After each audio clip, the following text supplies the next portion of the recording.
Haleluya, puji Tuhan. Selamat pagi Bapak Ibu Saudara-saudara yang dikasihi Tuhan. Kembali kita akan mendengarkan sebagian firman Tuhan yang akan menjadi kekuatan untuk kita bersama. Pagi ini saya berikan satu tema, yaitu hidup oleh iman. Matius 17 ayat 20.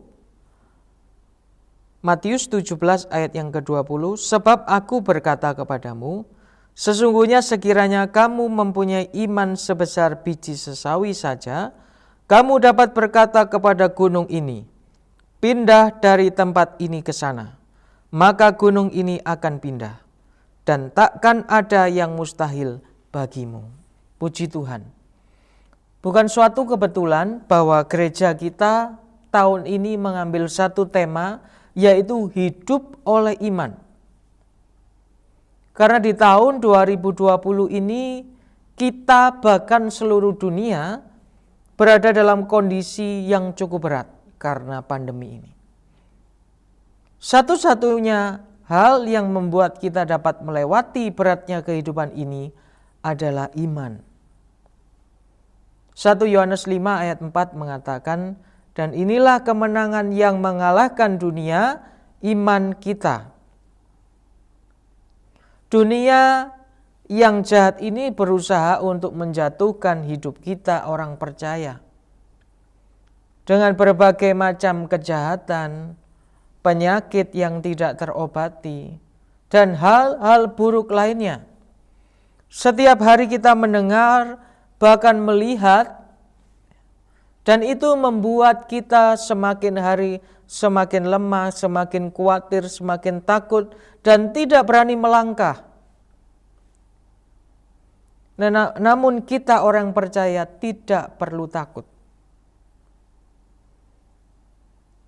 Kita punya jalan keluar yang diberikan Tuhan dalam hidup kita, yaitu firman Tuhan yang akan menjadikan kita menang menghadapi dunia. Roma 10 ayat 17 mengatakan iman timbul dari pendengaran akan firman Kristus. Jadi kita tidak bisa lepas dari namanya firman Tuhan. Satu contoh iman yang mengalahkan dunia, yaitu 1 Raja-Raja 17, dalam 1 Raja-Raja 17 ayat 11, kita baca mulai ayat 11 sampai ayat yang ke-16. 1 Raja-Raja 17 ayat 11 sampai 16.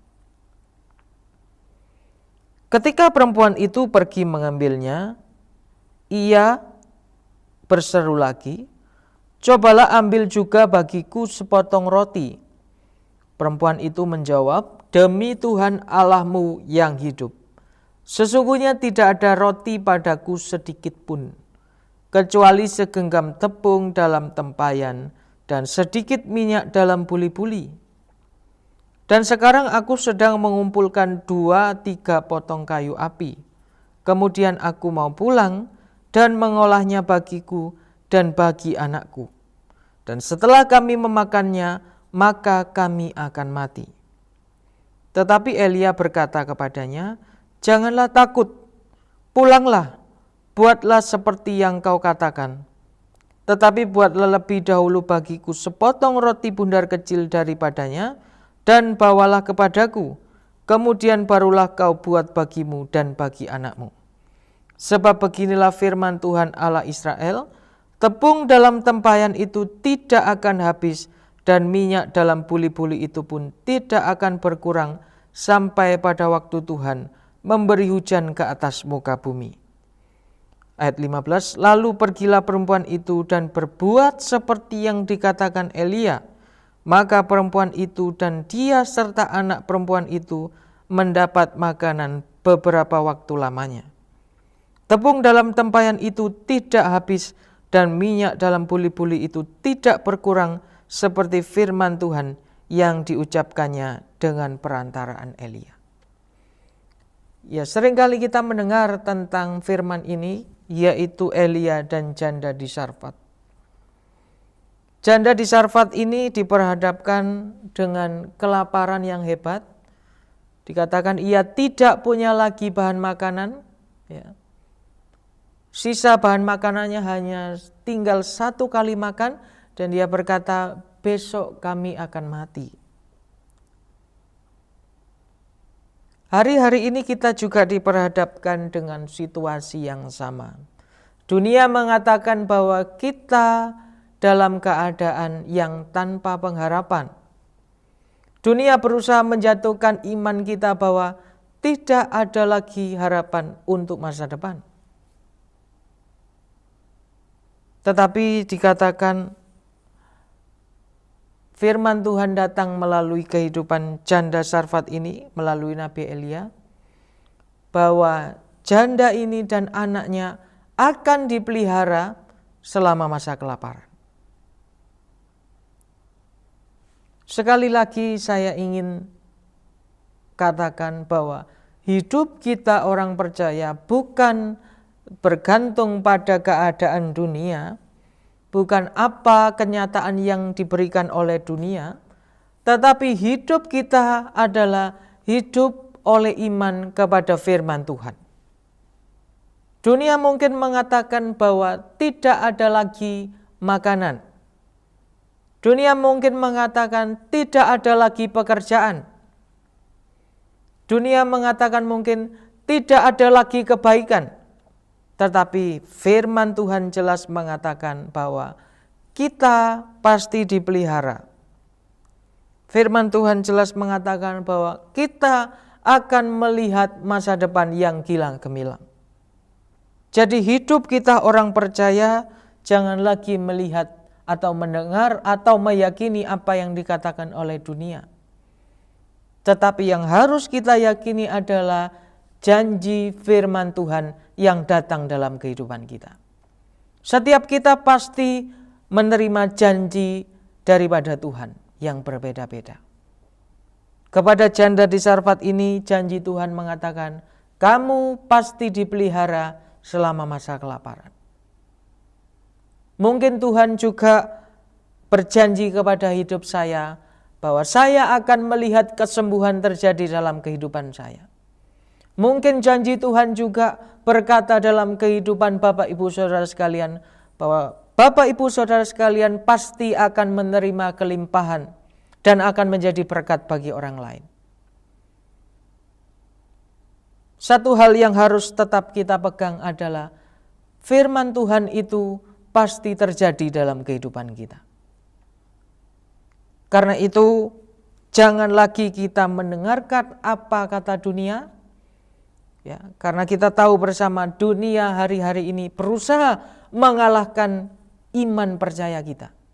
Tetapi firman Tuhan jelas mengatakan, kitalah dengan iman kita kepada Tuhan Yesus Kristus yang akan mengalahkan dunia. Puji Tuhan. Sebagai kesimpulan, untuk dapat menang atas ketakutan dan kekhawatiran dunia ini, jangan andalkan cara-cara dunia atau jangan dengarkan cara-cara dunia, tetapi andalkan firman Tuhan sepenuhnya. Ya, mari kita kembali kepada firman Tuhan sepenuhnya. Ya, mungkin bagi kita firman Tuhan itu adalah hal yang sepele. Bahkan Tuhan pun mengumpamakan firman itu seperti biji sesawi, hal yang kecil dan sering diinjak orang. Tetapi firman itu adalah dikatakan roh dan hidup yang mampu menghidupkan dan memelihara kehidupan kita. Ya, mari kita kembali kepada firman yang mungkin dalam anggapan dunia sepele, tetapi itulah yang akan membuat kita orang percaya tetap hidup. Puji Tuhan, kita orang percaya hidup oleh iman. Haleluya. Mari kita satu dalam doa.